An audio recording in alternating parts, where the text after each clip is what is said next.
கோவை அவிநாசி சாலையில் உள்ள சிஐடி கல்லூரியில் சர்வதேச தூய்மை எரிசக்தி மற்றும் சுகாதார தொழில்நுட்பம் குறித்த மாநாடு தொடங்கப்பட்டது. கோயம்புத்தூர் தொழில்நுட்ப கல்லூரி மற்றும் நார்வேயின் மேற்கு நார்வே பயன்பாட்டு அறிவியல் பல்கலைக்கழகம் இணைந்து நடத்தும் தூய்மை எரிசக்தி மற்றும் சுகாதார பயன்பாடுகளுக்கான மேம்பட்ட பொருட்கள் தொடர்பான 4வது சர்வதேச மாநாடாக நடைபெற்றது. கோவை அவிநாசி சாலையில் உள்ள அரசினர் தொழில்நுட்ப கல்லூரியில் ஜூன் 3ஆம் தேதி முதல் 5ஆம் தேதி வரை 3 நாட்கள் நடைபெறும் சர்வதேச தூய்மை எரிசக்தி மற்றும் சுகாதார தொழில்நுட்பம் குறித்த மாநாட்டின் துவக்க விழாவில் இந்தியா, நார்வே, இலங்கை, தென்கொரியா, இங்கிலாந்து, அமெரிக்கா உள்ளிட்ட பல்வேறு நாடுகளைச் சேர்ந்த 300க்கும் மேற்பட்ட பிரதிநிதிகள் பங்கேற்று பொருட்கள், அறிவியல், சுத்தமான எரிசக்தி தொழில்நுட்பங்கள் மற்றும் சுகாதார பயன்பாடுகள் தொடர்பான முன்னேற்றங்கள் குறித்து விவாதித்தனர். இந்த மாநாட்டை இந்திய அறிவியல் மற்றும் தொழில்துறை ஆராய்ச்சி மன்றத்தின் இயக்குநர் ஜெனரல் டாக்டர் என் கலைச்செல்வி குத்துவிளக்கேற்றி தொடங்கி வைத்து மாநாட்டு ஆய்வுக் கட்டுரைகள் தொகுப்பை வெளியிட்டு தொடக்க உரையாற்றினார்.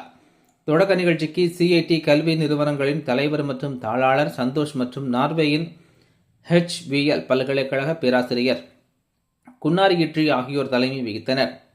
சிஐடி முதல்வர் டாக்டர் ராஜேஸ்வரி வரவேற்புரையாற்றினார். மாநாடு குறித்த அறிமுக உரையாற்றிய மாநாட்டு தலைவர் டாக்டர் தயாளன் வேலாயுத பிள்ளை கல்வி மற்றும் ஆராய்ச்சி துறைகளில் சர்வதேச ஒத்துழைப்பின் முக்கியத்துவத்தை எடுத்துரைத்தார்.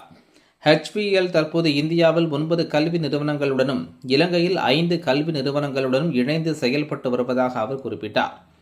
எதிர்கால எரிசக்தி சவால்களை எதிர்கொள்ள உலகளாவிய ஒத்துழைப்பு அவசியம் என்றும் இந்தியா மற்றும் நார்வே ஆராய்ச்சி கூட்டாண்மைகள் மேலும் வலுப்பெற வேண்டும் என்றும் அவர் வலியுறுத்தினார் என்பது குறிப்பிடத்தக்கது.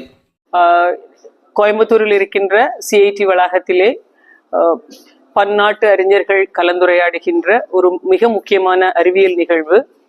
இந்த நிகழ்வினுடைய முக்கிய குறிக்கோள் என்னவென்றால், எப்படி நாம் நம்முடைய அட்வான்ஸ்ட் மெட்டீரியல்ஸ் என்று சொல்லப்படுகின்ற தனிமங்களையும் மெட்டீரியல்ஸையும் நம்முடைய அறிவியல் தொழில்நுட்பங்களின் மூலமாக எனர்ஜி அப்ளிகேஷன்ஸ் என்று சொல்லப்படுகின்ற ஆற்றல் சார் உபகரணங்களுக்காகவும், ஹெல்த் கேர் என்று சொல்லப்படுகின்ற நம்முடைய சுகாதாரம் மற்றும் உடல் மேம்பாட்டுத்துறைக்காகவும் நாம் எப்படி பயன்படுத்த முடியும் என்பதற்கான ஒரு மிகப்பெரிய பன்னாட்டு கருத்தரங்கு இந்த வளாகத்திலே நடைபெற்றுக் கொண்டிருக்கிறது.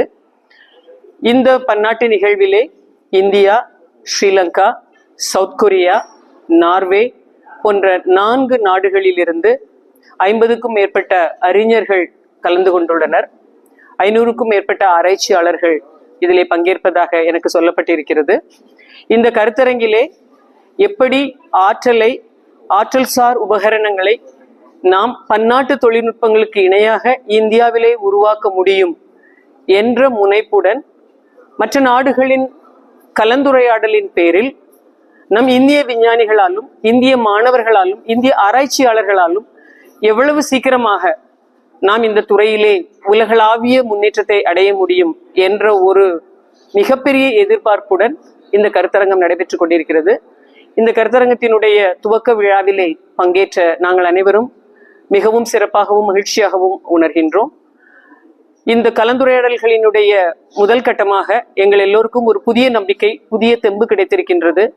4 நாடுகள் இணைந்து கல்வி குழுமங்கள், ஆராய்ச்சி நிறுவனங்கள் மற்றும் தொழில்துறை நிறுவனங்கள் இணைந்து முக்கூட்டு ஒப்பந்தங்களின் மூலமாக நாம் ஆராய்ச்சியை செய்வோமேயானால் இந்தியா இந்த ஆற்றல் மற்றும் சுகாதாரத்துறையிலே உலகளாவிய உயரத்தை எட்டிப்பிடிக்கும் நாள் மிக தொலைவில் இல்லை என்ற புதிய நம்பிக்கை எங்களுக்கு பிறந்திருக்கிறது.